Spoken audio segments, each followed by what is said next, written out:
there is risk that is involved in talking publicly about all of this. There is. But I also think that we're not called to be afraid, Right. And the Bible I read, Jesus never said, hey, be scared, be very scared, and stay scared the whole time. In fact, he basically Do not be afraid. He said the opposite. What I understand from the religious practice and spiritual traditions of all different types, particularly Christianity, is that when you're asking God, hey, I need hope, God never says, let's go back and do the same old thing we did before. It's always a new beginning. Change, transformation is always the hope that comes. The spiritual hope is always something different, something new that's being born. And so I feel like just hearing the stories of people who've gone through that change and found a new beginning and a new hope in their lives have the power to inspire all of us. I didn't know that slavery is legal, right? If you're in prison, you can be a slave. I didn't know that. That's a pretty big thing to not know. I want this to animate my life.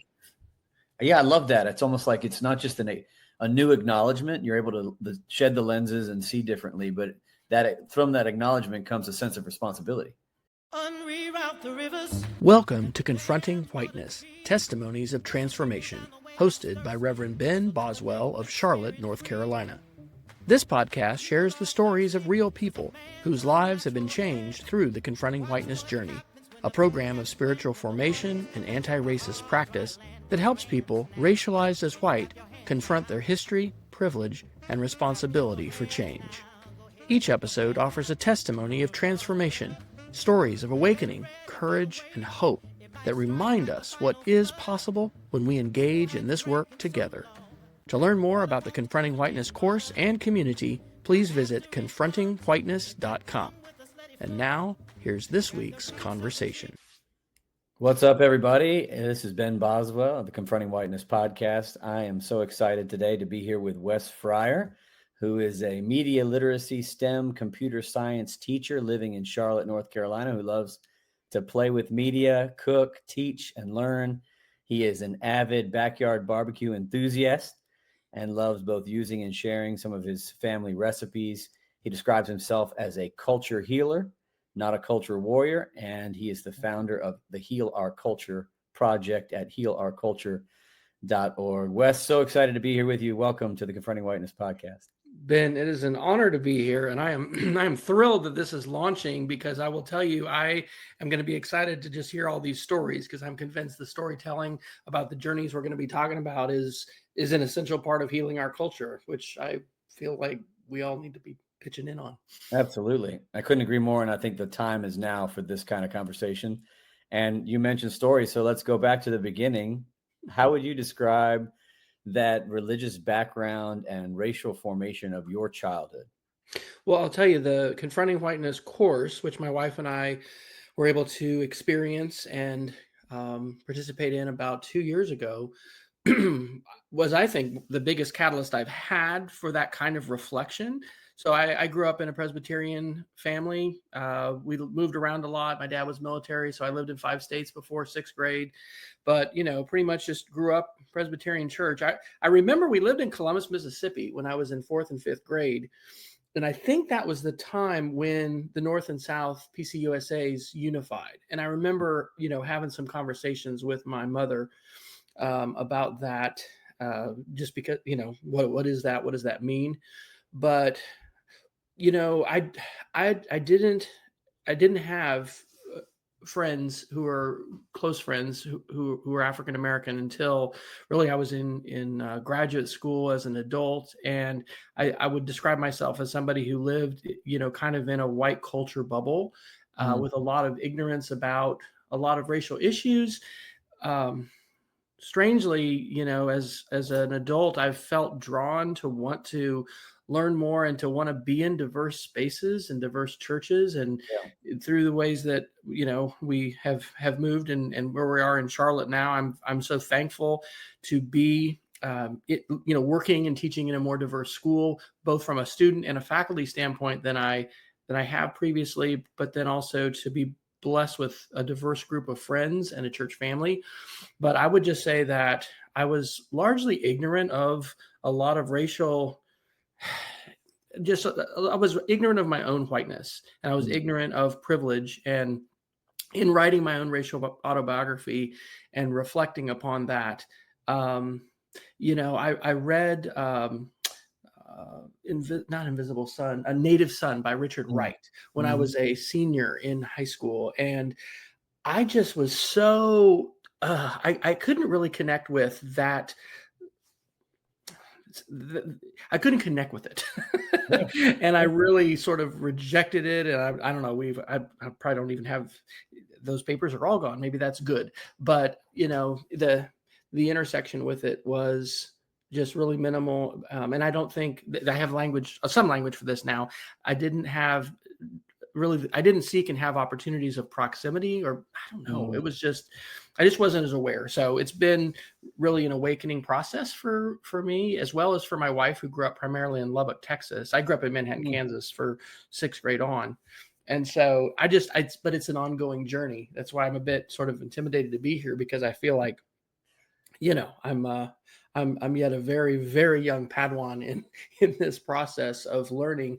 And I think that's one of the most important parts that the Confronting Whiteness experience did for me. Was it was a catalyst to become aware of other voices that I want to listen to, things I want to read, things I want to watch. But it's such a large body of work, and it's not something that is done. I just want to follow up on the Presbyterian part of your background. Obviously you're a church guy. You spent a lot of time in the Presbyterian Church, and you love church. I know that about you, and you love Jesus. And so, tell me, do you remember getting explicitly anti-racist or racist messages from the pulpit? Was it kind of like a lot of times, very little? Was it colorblind racial ideology, or was it overtly racist? Was it, or was it like clear anti-racist clarion calls? What kind of messages do you remember getting as a part of your religious formation? I mean, I think I definitely acquired through, church and school and family, and,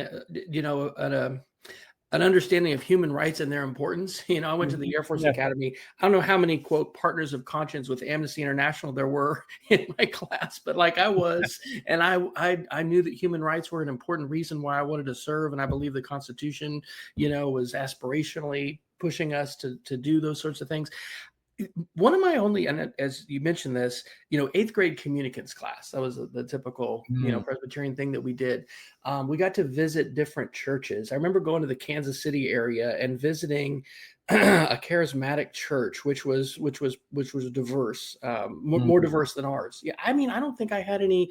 I don't think there were African Americans in my congregation, Mm. growing up. It was First Presbyterian Church of Manhattan, Kansas Yeah. for years. And we just, my folks became Methodist later in life after I graduated for different reasons. But I don't remember really hearing about race from the pulpit. Yeah. I don't think that there were racist messages. Ecumenical uh, mission. I Mm. mean, my wife and I met on a mission trip to Mexico, and I lived in Mexico after graduation, and I've had, you know, diff. I think I wrote about this in my racial autobiography. When I lived in Mexico, I was frequently called güero, which means white Mhm. guy. Yeah. And I remember the night before, a friend's brother and I and his girlfriend climbed Popocatépetl, which is one of those volcanoes south of Mexico City. It's like over 17,000 feet high. We went to a quinceañera of one of their relatives, and it Yeah. was way in the rural. I don't know where it was, but I mean, I was the only white dude around, and I certainly know that in Yeah. terms of my own racial thinking, there's a lot of actually sexism as well as racism latent within Spanish language in Mexico City, Yeah. but I mean there is in the United States as well. But that experience of living abroad for a year and then being in a situation where I was very much the minority, Mm. and like that was just weird to me to be called the white guy, because that Yeah. wouldn't be Yeah. something that I would be accustomed to happening in English. Yeah. So yeah, but I don't know. It wasn't something, to get back to your question, that I really remember hearing messages about, but I have known that I mean, we are in a multiracial, multi-ethnic democracy. Right. Yeah. And I believe that we need to thrive in this environment. And that doesn't mean being segregated. It means being able to live together as God's children. And so I think those messages were, embedded implicitly within the preaching, but it wasn't, I don't think I can recall ever having an explicitly anti-racist, message until really we came to Charlotte and came to Caldwell. And then, we've heard you preach and others that I wish were much more mainstream than they are today, because I don't think that anti-racist message is by any means common in Christian churches today. Maybe I'm wrong. Oh, yeah. That's sort of like the background I had. I didn't hear it explicitly talked about very often. And I think that's unfortunate. Even if the clergy would have made mistakes with their 1980s, 90s, 70s perspective on race, it still would have been important to hear about it. Mm-hmm. And I think, part of that is part of the racial isolation that we experience as people who racialize as white, right? We're just like cut off. Mm-hmm. And that's why those experiences of being the only Guero in the whole room of the quinceañera are so alarming, right? And shouldn't be that alarming, but our lives are spent so segregated. But yeah, I'm wondering I know you've done a lot of mission trips, and a lot of important mission work. Do you think that going through Confronting Whiteness has made you think about those experiences differently? Oh, absolutely. I think you probably hit immersing in cultures that you've never been experiencing before. 100%, because and as a teacher, and I have to think about this, there's like a secular media literacy side of this to think about, and then the theological, but it's like lenses, right? I really believe that I have been and want to be equipped with different lenses to look on, because you see things. We'll talk about it like in movies. I mean, once you become aware of transitions, and what George Lucas does or doesn't do, or Scorsese or different directors, like you really can't unsee that. And some people get upset because they're like, I can't watch a movie and just enjoy it anymore because I analyze all this stuff. But I definitely think that Confronting Whiteness, well, I mean, here's just a current example this summer. There is no way that my wife and I, as teachers in our current situation, would have been able to be in Wyoming and be in the Tetons and go into Yellowstone without my dad and his generosity. And I am very acutely aware of the privilege that I have in our family, and I'm thankful for it. But honestly, I mean, I don't know that I have all the words for it, but there was some guilt and some, I mean, there's a lot of folks that have a lot of things going on, and we were living a pretty wonderful couple weeks of vacation that were a direct result of family privilege that I was just blind to in the past. And so that it raised my own awareness, it raised my appreciation, but I think it also gives me a conviction about, I mean, the ways that I want to work and be an agent to try to not only help people have those lenses to see things that were invisible before, but also, I mean, how do we address this? How do we help those in poverty and those that don't have that generational privilege? How do we grapple with that together in a concrete way that's not just like, oh, I'm going to pray for you, which is great. And I believe in the power of prayer. Absolutely. But what are some of the tangible ways? And I do believe as an educator, that's a huge part, right? Educating and lifting people up and enabling them to have opportunities, to learn and to work and to create and maybe to be entrepreneurs and those kind of things. But like, that's, it's not to me just a cognitive thing that, oh, now I think I really understand privilege. And isn't that great? It's like, okay, then let's get to work, because it's not just, I want to know it. It's like, I want this to animate my life. Yeah, I love that. It's almost like it's not just a new acknowledgement. You're able to shed the lenses and see differently, but from that acknowledgement comes a sense of responsibility. Yeah. And that's where a lot of the denial comes from, when people say, oh, I'm not privileged, or my family grew up poor, or they, especially folks racialized as white who can't go all the way back to the Homestead Act or other ways in which their family. Oh, and we do. South Dakota Tree Farm. And we go back to that, my dad's side. Yeah. I'll share another quick story. This is an Oklahoma City story. We lived in Oklahoma City for 16 years. And for some reason, and my wife and I share this, I mean, I've wanted to, I think I've been curious about Black churches, for instance, and just Yeah. more diverse churches. And so there was a civil rights leader named Clara Looper who has passed away, but she led the sit-in movement in Oklahoma City. And I had an opportunity to hear her speak. And I went to her church service when she passed away. And I took maybe all of our children, two or maybe all three of our children.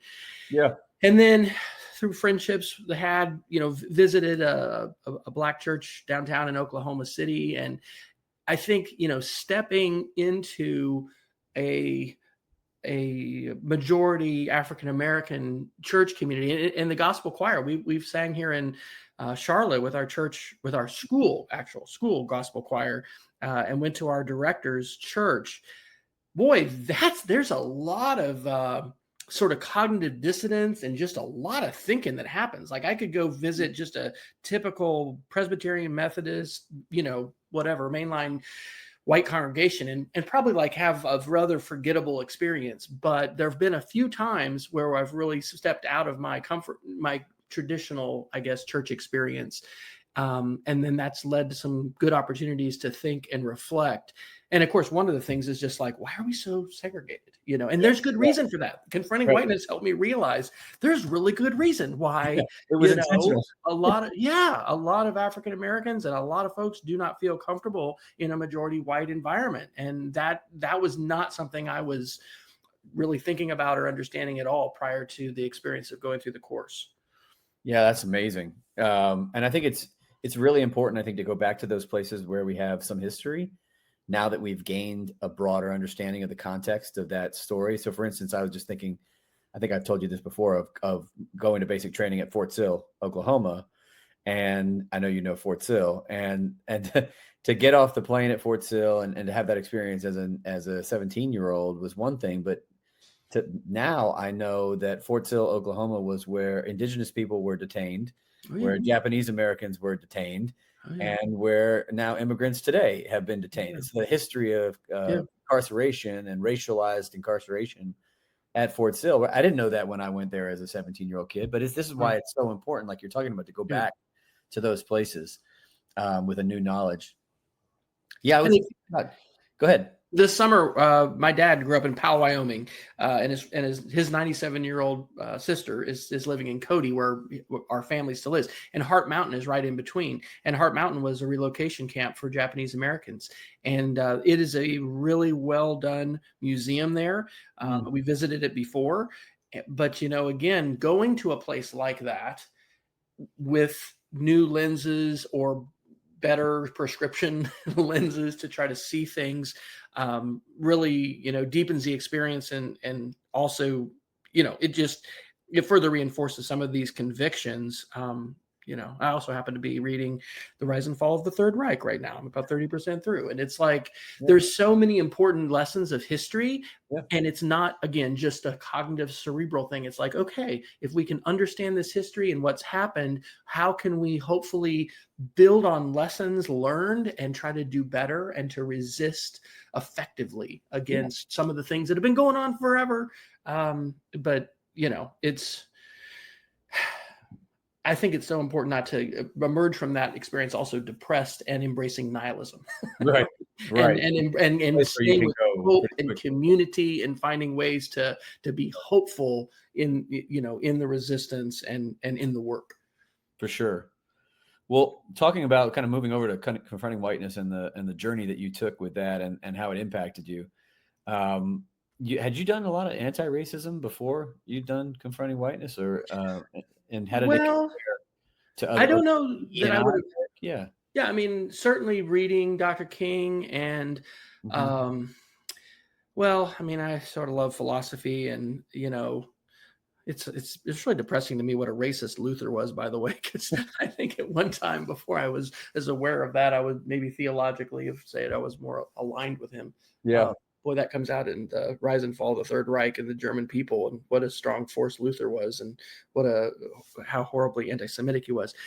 Right. I think, doing some reading, trying to understand, Dr. King, and I mean, and some Gandhi and some nonviolence, Mhm. but I would not have called myself an anti-racist, and I wouldn't have used that language. I think I probably just saw it more in terms of human rights, Yeah. and the sort of progress of, pursuing justice and a more equitable, country and society and world.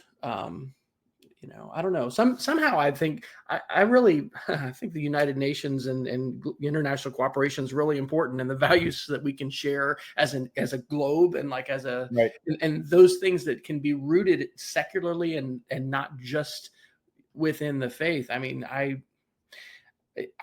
so I think I was reading those things and studying those things, but it wasn't through the lens of what I would have called anti-racism Okay. as it would be now. Yeah, and the course obviously has like a bunch of components to it that are not just reading and other forms of education and consciousness raising that maybe DE&I or other things would bring to the table, or self-directed study. It's got this small group component, and you're in this facilitated small group container of practices.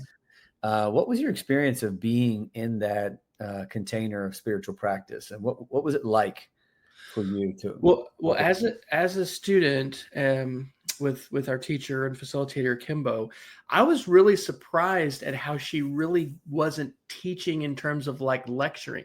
She Right. was a master facilitator, but it was really providing opportunities for everyone to respond to the texts, Mm. broadly speaking, whether that was poetry, written, narrative, video, song, podcast, and each other. And I think that, the accountability within the group of Mhm. knowing that we were going to be together and we are going to be talking about these things, and I better, we're all busy people, but it was something that really got me to read things and watch things that I hadn't watched before. But it also, I was just so aware of how incomplete I was participating, because while I was consuming or taking in, content, there's so much out there, and that's part of why I want to continue to be a part of this community and have a desire to facilitate, actually hopefully a cohort this fall, because it will be a catalyst for me to re-engage with some of those texts and materials that I had an opportunity to read and watch before. But also, there's also so much more. I mean, Baldwin was Mm. somebody I had heard of, but I had not read and immersed myself in. And it is. I go back to, I guess, high school and Richard Wright, and trying to grapple with naturalism, but Yeah. these different experiences. We all live in bubbles. We all live in different worlds. This is why proximity is important, because you have a chance to, engage and learn from and be with folks who are in different situations than we are. Media has such power to do that. Somebody was saying the other day that, a book, you can get into flow in a book without text. I mean, you could have your phone on, Mhm. but Mhm. you can really get into it. And I think that sort of deep experience of being able to really have, whether it's through an artistic, well, I mean, writing, there's art in a lot of this, but being able to be impacted by the real intentional expression of different people, but especially Baldwin, is, it's a journey I want to just keep going on, because it's so deep, and I think that it's so transcendent Yeah. from the time that he was living. I love Baldwin too, and I think that's one of the reasons that Baldwin shook me to my core when I first read him. And I think the thing that's so alarming to what you bring up there is I went K through 12 and then a bachelor's and 2 graduate degrees and was never assigned a single essay from Yeah. James Baldwin. I Yes. hope that now the world has changed and that will not be the case for Mm. my daughter. Yeah. I'm not sure I'm so confident about that in the public school system, or even in the private school system, depending where she goes. But I hope that it's changing for people who never were introduced to Baldwin. Like, there's ways to get introduced through this course and other ways. And I was just wondering, are there other writers besides Baldwin, other films that were the most, what was the most impactful to you as you went through the course? Things that really shook you and that have stayed with you. And this is where I need to pull up my notes to be able to Sure. yeah. Well,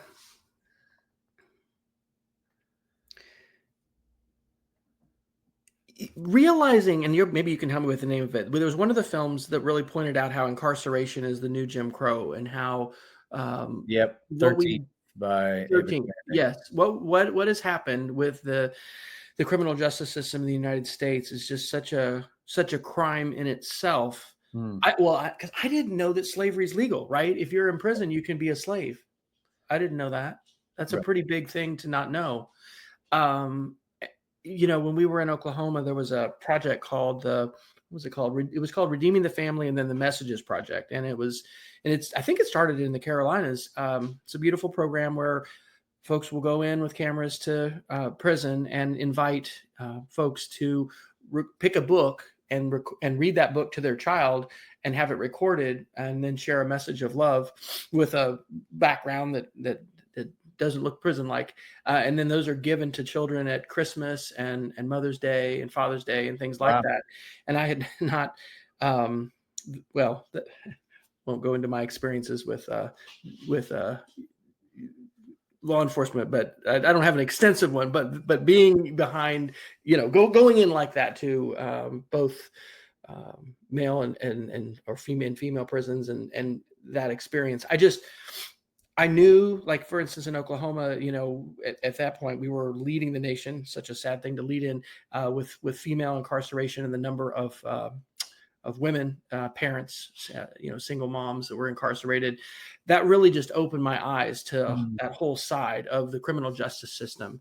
And I had some awareness of it, but it definitely, brought me into proximity with a whole world that's a different world. But that film specifically, and some other readings that we did, just made me think a lot about how important it is for us to reform and amend our criminal justice system. I mean, absolutely. I did speech and debate for 4 years in college, and talking about court clog and talking about justice reform, and people have been talking about that forever.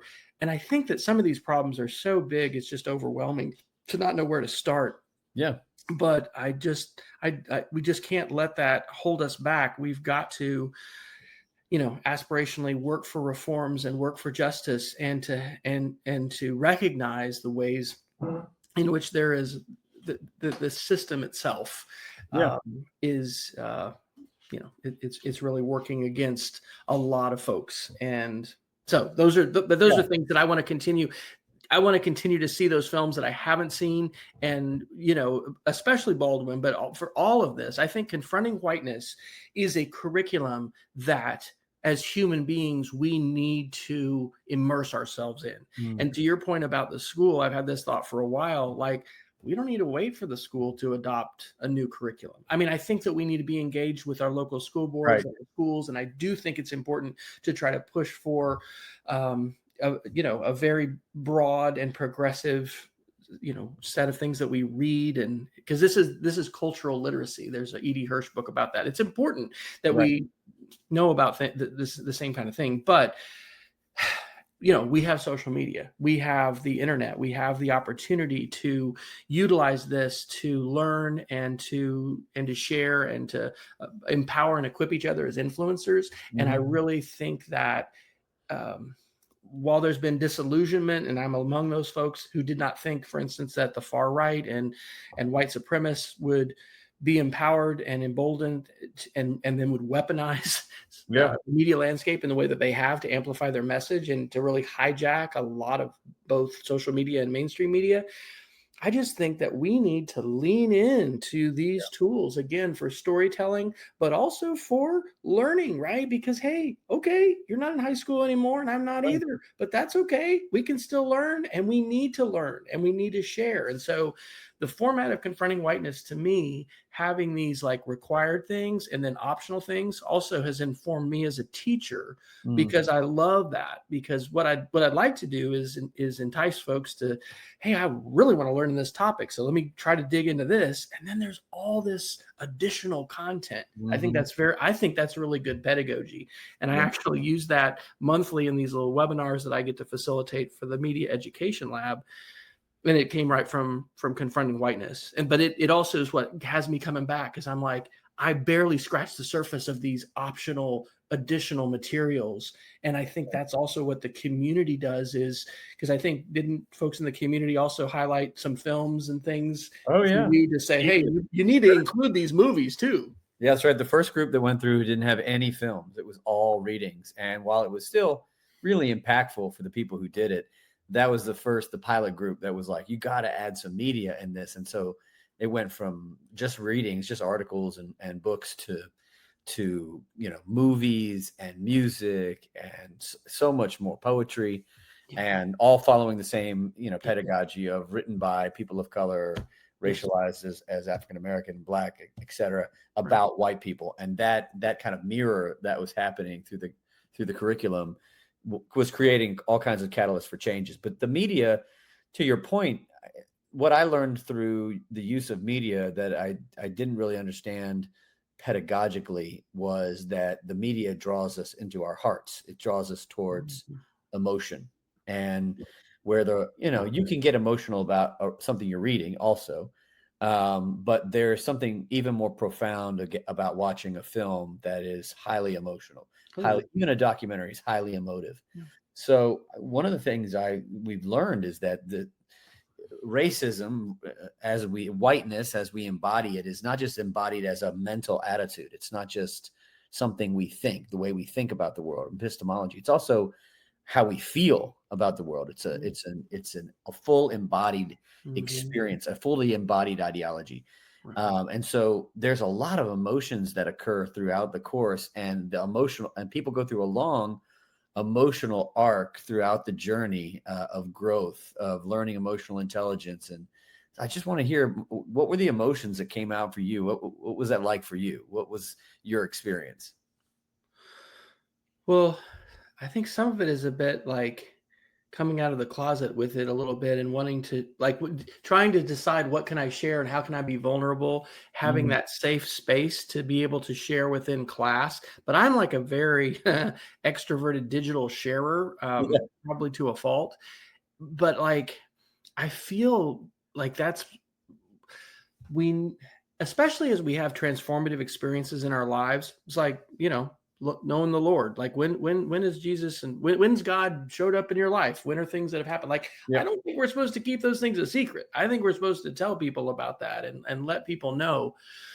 And so for me, in the class, you know, I think a lot, being able to hear other people's stories and being able to hear other people's vulnerabilities, because some of it, and I'm sure this, it all changes by group and who's in there, and what people feel comfortable doing, but there's some confession that happens Mhm. there, and there's acknowledgement of of actions and beliefs, and just, you know I was lost, and these are the things that I, believed or I did. And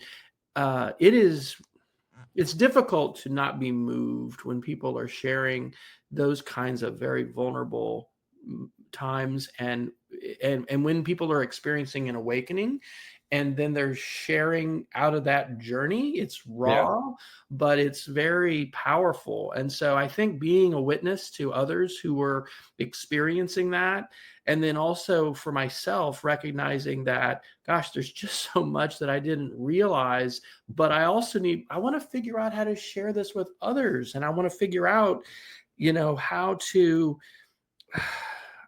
I guess one of the things I naively thought that, since I'm a white guy, maybe I don't have a lot to say when it comes to civil rights or to movements of justice and things. And, Mhm. becoming aware of privilege, um, I don't know. I would hope to use it well.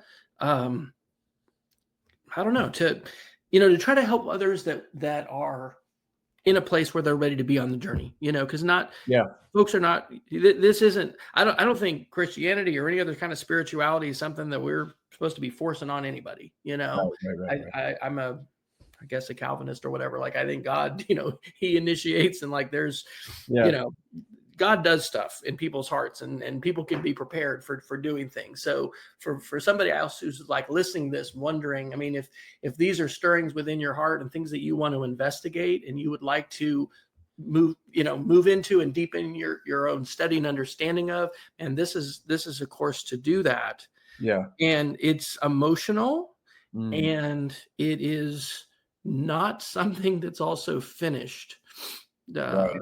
It's really challenging, but that whole thing about feelings, I was reading something today about how much, again, feelings seem to be dominant within political culture.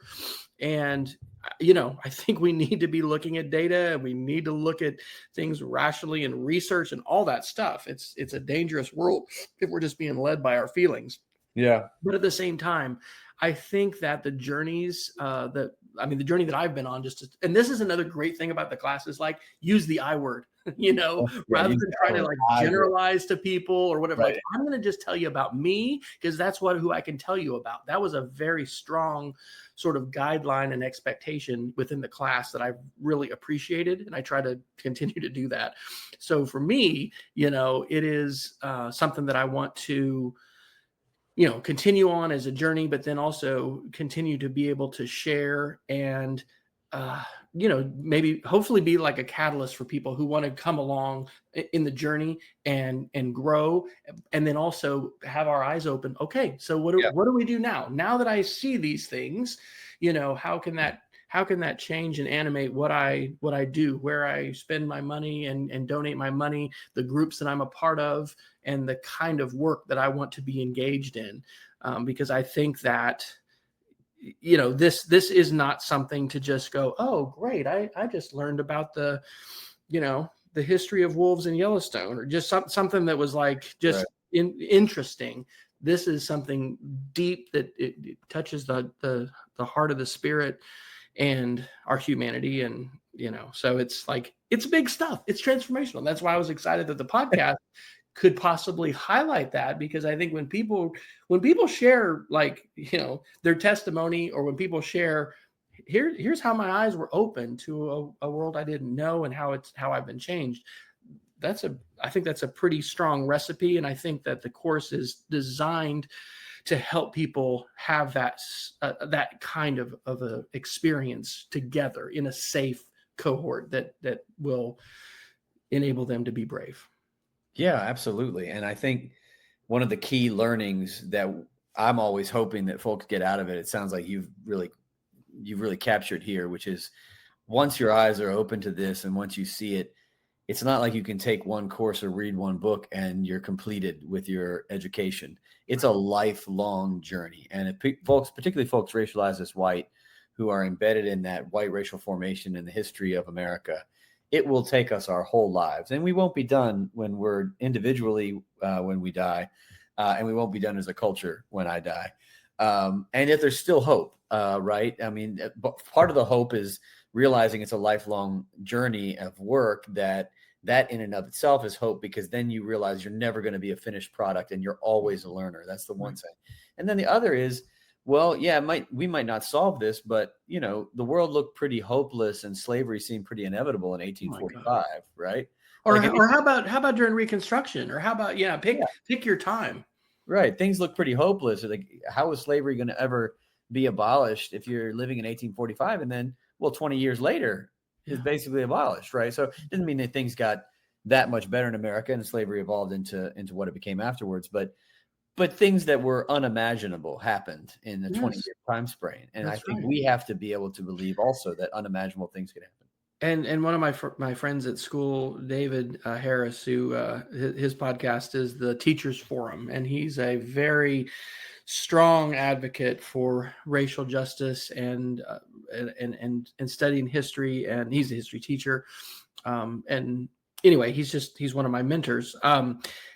There's so many lessons for us to learn from those that have gone before us, right? Because this resistance is, and I think that that came out of the course. I don't know that that's an explicit curricular, like, here, we're all going to learn how, folks resisted effectively during the civil rights movement or during slavery. But that was something that came out to me, Mhm. was that, there's been folk have been walking this road for a long, long time. Yeah. And what's happening in terms of power and the ways in which, people want to get, control the government, get people to, not do or do things, and really the dehumanization, right? I think Mhm. that's really a through line as well. Is what are human rights, and who do you think's a human being, and what rights do human beings, deserve, and how do we respect those, and all that kind of stuff. But that idea, because that's something else I want to do, is Right. learn how did folks who are experiencing slavery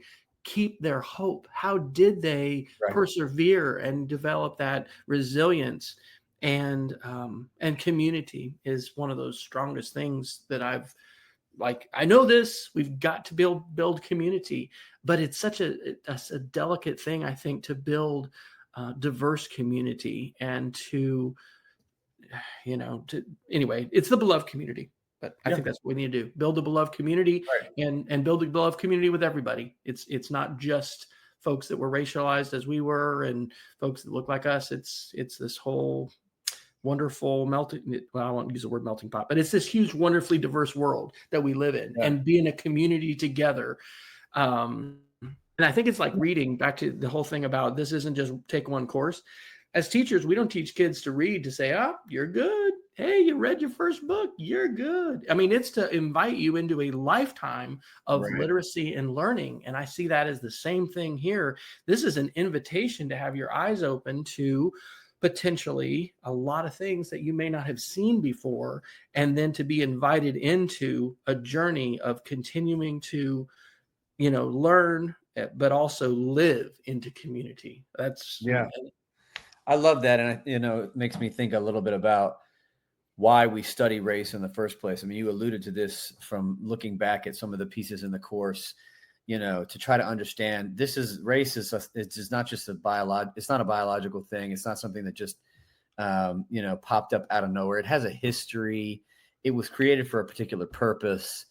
And these are very important for us to find what the motivations were in the development and the creation of this ideology that we're all steeped in, and how it still has. If we don't understand why and where it came from and its history of evolution, we'll have no way of understanding its power now.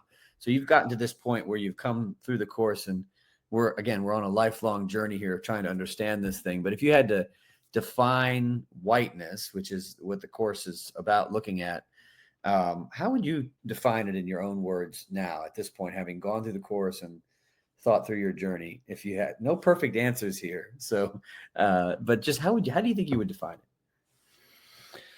Oh, a framework of looking at the relationships between people, which preserves the power of predominantly white males to control, resources and influence what people can do and cannot do. And um, Yeah, it's both an overt and a covert framework, love because that. that's why Yes. there's so much of this that I wasn't aware of, because I didn't even know, oh yeah, that's, like I said, even thinking about being on vacation with our family, or be like, I'm a veteran, so we have the veteran Yeah. loan, but like, there's no way we would be in this house if my No. dad was not generous and hadn't helped us. And Right. but those are things that were not uncovered for me. So I think that it's both overt and it's covert, but it has everything to do with power, but Mm, it has to do with the relationships and the values of the society and the culture, because what it teaches is that, there's this hierarchy. Some are fully human and some are right. not.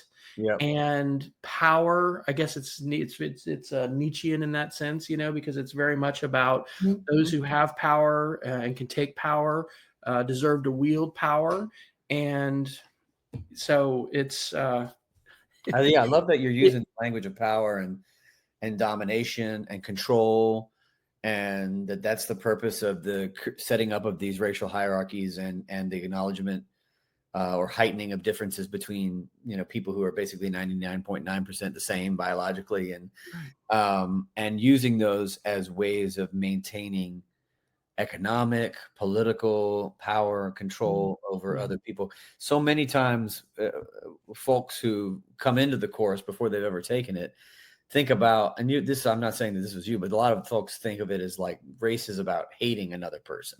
And the hatred isn't really the primary originating factor. Hatred comes later. Hatred is a result of long years and years of racialization, racial ideology. What came first was the will to power, like you said, the desire to dominate, the desire to control, and this theological sort of toxic theological idea that there are some people who are less human. Yes, they don't have Christ, or if they don't have Jesus, right? So like colonialism and settler colonialism, and I like space. I like space exploration. I'm not totally happy with everything that's happening in space exploration today, but I aspirationally hope we'll do better as we move into the stars than your white Europeans did as they looked across the Atlantic and came to the Americas. And that's I think we just have got to dig into that, right? Because who gave the Pope the right to tell somebody, yeah, sure, that's all mine, and I'm going to give you this piece, and you're going to be the one to then decide who gets to have that property in that land, and it's all about power. So I think that my probably initial perception had more to do with sort of skin tone and melanin and thinking about that. And I will tell you that now, even when I fill out a form and they're like, what's your race? And I do not want to put Caucasian. I don't want to, and I think put other and, non-Hispanic, but like, and it's important to like, we need way more, women and females in all kinds of roles throughout society. And we need much more diversity. So it's not something that I don't think anybody should ever track or ask about, but I will tell you after the course, I feel weird every time I'm being asked that. And part of it is like, what is the right answer? And I have put other before too. Cause I'm like, I don't want to say like, cause sometimes it will say white, it'll say Caucasian. I'm like, I'm not going to say that. Right. So both are lies. It's hard to fill out a lie. Of course, sometimes that those are used for demographics to give more opportunity to people. It's hard to know as a white person. Exactly. Yeah. So it's not like it's just evil to ask that question. But again, I have lenses now that make me think more deeply. I have to participate in this lie now. Yeah. Before I would have just bubbled it in and I wouldn't have thought anything. And now, well, I mean, I have a friend who he married a woman from Japan, and so their child, is biracial. And what does the biracial child say to that question? That doesn't give him that opportunity, right? I mean, that's right. Which is part of the different structures of racial dynamics in America versus other places in the world where they have many different other races besides black, white. Absolutely. Yeah. Right. Am I Asian? Am I, Caucasian? And well, I'm both. So. Well, I'm thinking about the overarching experience of the course and where you are now, having taken it, and you're trained as a facilitator, and you're thinking about leading a course coming up. That's always an important way to live out the continued work here, ongoing. But if you could describe, what's really changed in you, and what do you think what are you going to do in your sphere of power and influence now as an educator, as a husband, as a father, as a community leader, with all of this, experience now that you've had? Well, I think that some of this kind of gets to this idea of identity. I think it's interesting when we fill out our little social media profiles, like who are you? And, but I probably gave you. I know. But anyway, that was a nice intro, because there's all kinds of ways we could introduce ourselves and present ourselves to others. Right. I think that today I think of myself as an anti-racist and an anti-fascist, I think of myself as, again, not just speaking in an anti frame, but like a culture healer and really wanting to do work. What does that even mean? And Mm. part of what that means is let's grapple with hard history. Let's listen to Baldwin and so many other authors. Let's read King and not just read I Have a Dream and then stop. Mm. What is the Poor People's Campaign? What what was the arc of his life and his writing, and where and just there's also so much more to the civil rights movement itself than just King. Right. So what's animating me is a desire to help others along in that journey, and try to be an instrument of healing in a land where culture war is apparently the favorite hobby of a lot of folks. Absolutely. I love that. Yeah, and healing is such an interesting word, right? I mean, because where does healing come from? Yeah. There's a lot of people who believe healing comes sort of magically from spiritually in some way, or emotionally through therapeutic practice, or physically through medicine. Yeah. Where does cultural healing, come from? Well, I think that we have capacity to heal each other, and I think in this course, there is healing that happens as people are held and supported to be vulnerable, to share, to reflect on their own lives and their own experiences, and to really, have a critical lens and put on different glasses, I guess, for looking at themselves. Yeah. I think cultural healing, is going to be the result of individual healing. I mean, we can't heal the nation if we don't heal ourselves. And we've got to figure out how to, live in community locally, Yeah. in order to be living, in order for that sort of sphere and that circle to grow outward. And I think where I am with that thinking right now is like, there's a whole lot that I don't know. Like, I don't know how we re-architect our information system to like recapture the community of the local newspaper and the local gatherings, watering holes and spots where we used to have proximity and be able to connect, all the whole bowling alone with the demise of civic organizations. Right. I don't know how we fix all of that, but I do know that if we will have proximity with others and we'll find commonality, that's building community. And so, this course gives me hope because this is work we can do. This Yeah. is work I can do. And it's work I got to do on myself, and I Right. got to continue on myself. And then I can have opportunities to invite others, to come along. So, I mean, and that's a big part of what education is, right? Education is like, whatever. It's like, I guess it's people attribute it to Jefferson, but the taper, your candle. You're not diminishing yourself in any way when you're sharing your knowledge.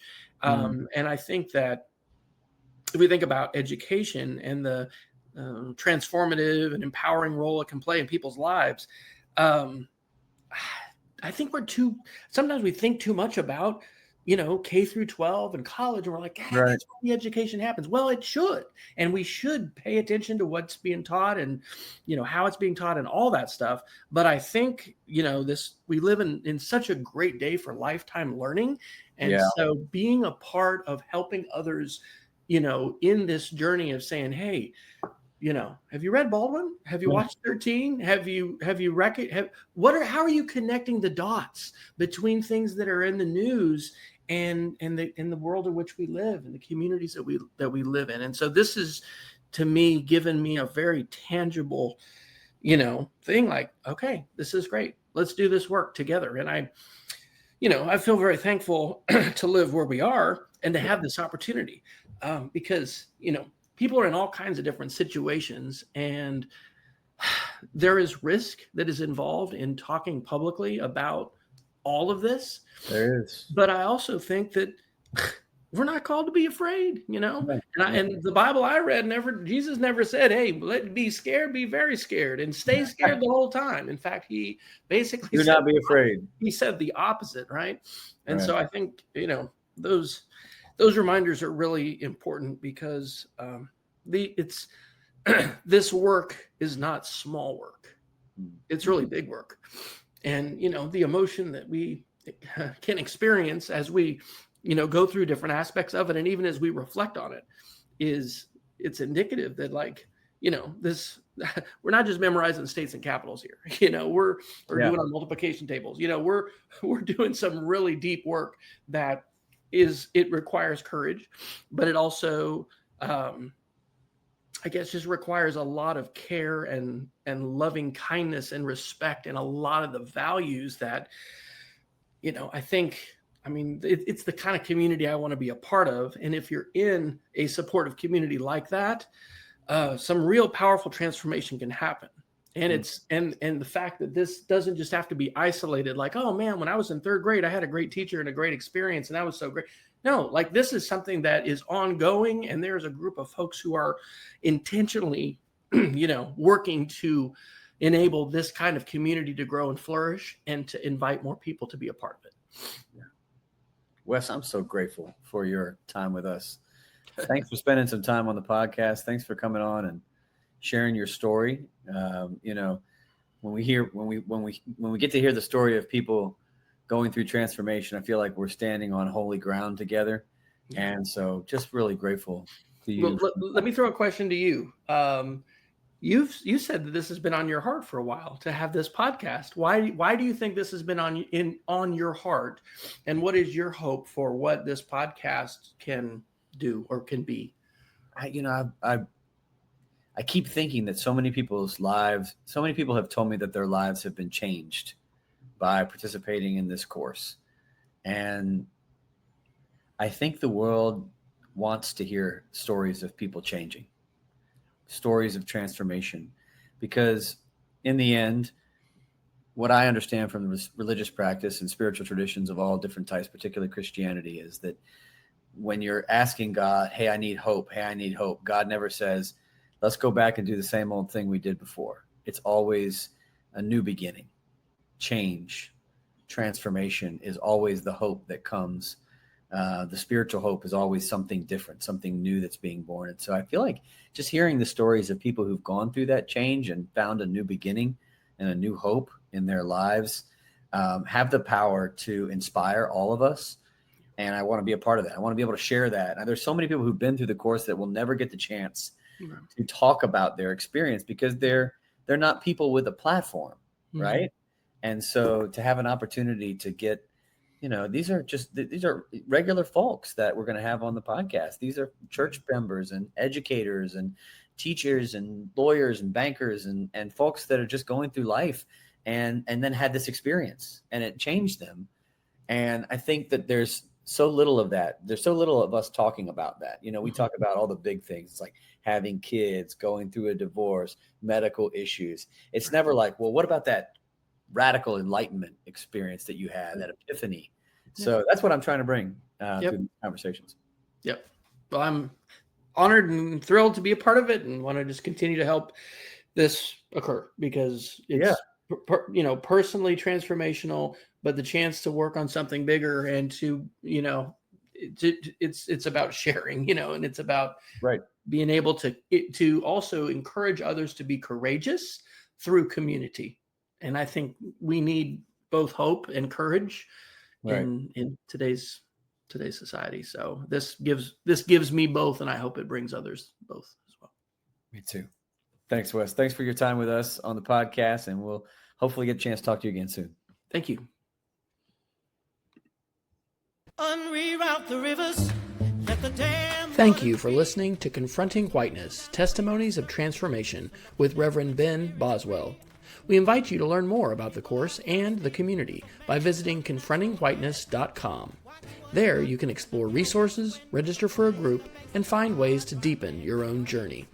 We also encourage you to get involved, nominate someone or even yourself to share a testimony on this podcast, or sign up to volunteer. If you are a past participant, consider becoming a group facilitator. Together we can cultivate courage, hope, and transformation. Mud. Now after it comes, it might come with a steady flow. Grab the roots of the tree down by the river, dip your cup when your spirit's low. Clap your hands out.